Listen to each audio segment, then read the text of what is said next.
So I'm here today with Lewis Robinson. Lewis is the CEO of Zeus Personnel. So welcome, Lewis. Looking forward to having a chat. Yeah, I'm looking forward to it. Obviously, we've got it lined up for a while, so no, I'm excited to introduce the business.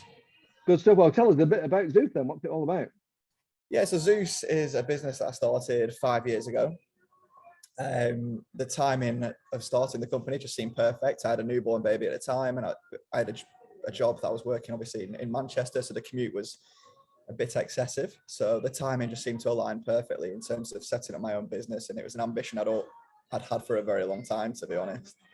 But what I kind of saw in the market was that there was a consultation gap, if you will. So recruitment just became about numbers and getting people in, and rather than focusing on the quality, it was all about quantity. So I wanted to set up a business, which is what I think I've done with Zeus. They offered a full consultative service, so we incorporate not just the recruitment and putting people in as numbers kind of thing. We focus on our clients' recruiter brand. We focus on attrition and how we can attract more candidates applying for the company long term, as well as onboarding, making the candidate feel comfortable the first day, first few weeks kind of thing. We focus on retention, so how we can make sure that the candidates are engaged with the company and they see the long-term vision of the company and they want to be a part of the long-term project there, as well as seeing them through to being offered that permanent contract in something we call a temp to perm basis.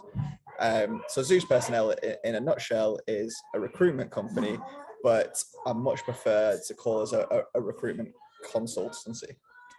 Right. Okay. So what type of customers are you dealing with? What sectors of the market? What categories? What? Yeah, so that's something I was quite keen to do as well. I wanted to keep our sectors quite rigid. You see a lot of recruitment companies these days are very broad and general in what they do, but I wanted to stick to our specialism really and what we have consultants actually experienced in. So we focus on supply chain, which basically incorporates sort of warehousing, distribution, production, engineering, all that kind of thing. We have construction, where one of our other directors has got north of 10 years experience working in plant hire. So we focus on sort of plant companies, various construction companies, civil engineering companies, all that aspect of it. And then our third sector is professional services. So we work with a variety of companies supplying either temporary staff within call centers through to high-end management on a permanent basis, through to obviously middle management at the same time, any admin-based roles and that kind of thing. Okay, so quite a lot to go for still. Yeah, it is. I mean, we put ourselves under an umbrella of three sort of brands, but we wouldn't want to diverse into sectors we don't know, such as hospitality or nursing, teaching, all that kind of thing. Yeah. Our specialisms, even though they are within three, it's something that we are experts in. Okay, so you may have already touched on this with your consultancy description, but what would you say differentiates Zeus from other recruitment companies? Yeah, I think there's a few things. So like I say, and like I touched on initially, we do offer a full consultancy service. So the recruiters that we bring into the company, basically, that they're often not people with recruitment experience, but people with experience within the industries that we provide, because I want them to have seen it from the other side, and then we can teach our own habits to them from a recruitment point of view. So that's when obviously the sort of recruiter brand assessment comes in, the onboarding, the attrition, the retention, and then obviously maintaining the relationships with the candidates, seeing them through to a permanent contract. We ingrain that in our consultants from a very early stage. But also what I think stands us out, recruitment has a bit of a reputation for being quite cutthroat, quite aggressive, whereas I would say that we're very personable. We invite our candidates in on a weekly basis if they want to come in and have a coffee, have a chat, because at the end of the day, we're dealing with people's wages and things like that. We want to be approachable, but that also works for our clients as well. We set up with shop front offices. So we want people to be able to come in, have a chat, whether it's about the recruitment needs or whether it's about positions that they're actively looking for. I'm quite a personable person, and I wanted to maintain that within the business. And I'm confident with the team that we've got, they are a very personable team. Okay. And what challenges have you had along the way? Obviously, we've had Brexit, we've had COVID. What have been the key challenges for you up to now? It's like you've been working in my office, honestly. There are things I moan about all the time. So I set up the business 5 years ago. Initially, the challenges I faced, I was working in a bedroom on the top floor of my house. So I had a newborn baby downstairs that was crying, and it was, time was very limited, and it was about just pushing through, working to small margins. There was times when in the initial stages, the business was bringing in a couple of £100 a month, and it wasn't easy to survive on that, to be honest. As well as my wife supporting me, which she was more than brilliant. They were the early stages, and that's the reality of entrepreneurship. In the initial stages, it's going to be tough, especially if you don't have any outside investment.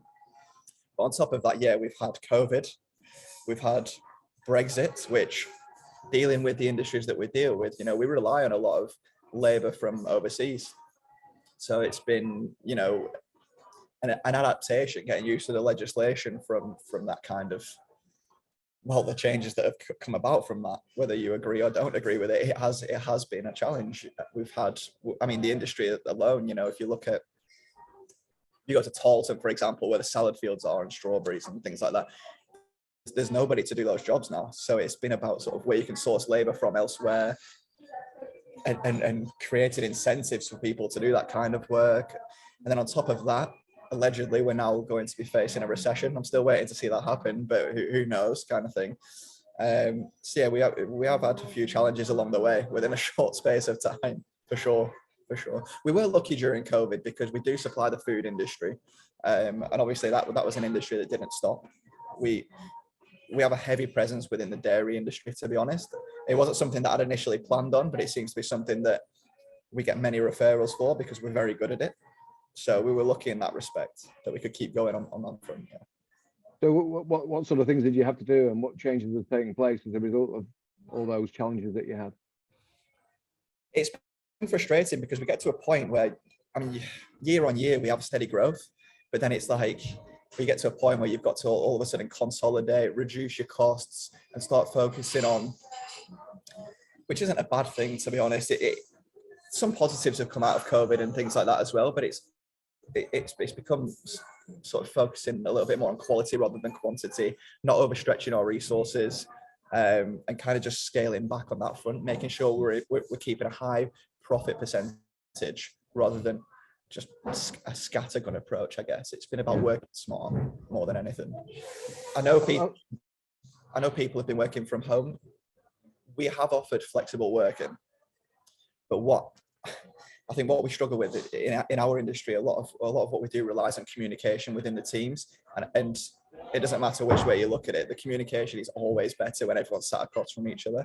The results and the stats that we've sort of chased on the back of that, we've checked on the back of that, have shown that we're far more effective when we're all in the office together, to be honest. Okay, what about looking forward? What are the challenges there? The challenges moving forward are sort of where we go from now, in terms of, we're an established business. We've hit the benchmarks that we want to hit. It's about now sort of hitting that 10 million turnover and moving on from there. They're the targets that I've set at the team: 10 million turnover, having a chain of local high street offices, because I want to maintain that sort of friendly reputation where people can walk in, whether that's in Longridge, whether that's, we've got heavy presence in Skelmersdale, whether that's the next place we put one in Skipton, in Grassington, all those kind of places. We want to remain accessible. Now that does come with an additional cost, but that is very much central to what we do and how our brand is going to be perceived. So it's about making that as cost effective as possible, but it's a goal of mine to maintain that high street presence. I don't want a central office. I don't want to be, almost a part of this AI industry moving forward. I don't believe the high street's dead. I feel like, now I'm in Clitheroe, for example, and all these kind of places have a nice feel to them. And I want to maintain that as a recruitment company, because it's unheard of, really. It's unheard of. And that's what I kind of want to keep hold of. So it'd be about building that chain.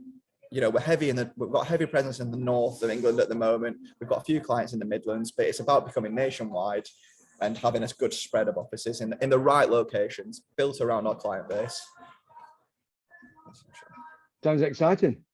It is exciting. I'm excited about the to be honest. It'd be nice if we can avoid another COVID, something similar to Brexit, things like that. It'd be good to get a good run at it over the next couple of years for sure. So you've taken things a long way in 5 years. You've got a lot of stuff you want to do still. What have you learned about yourself along the way?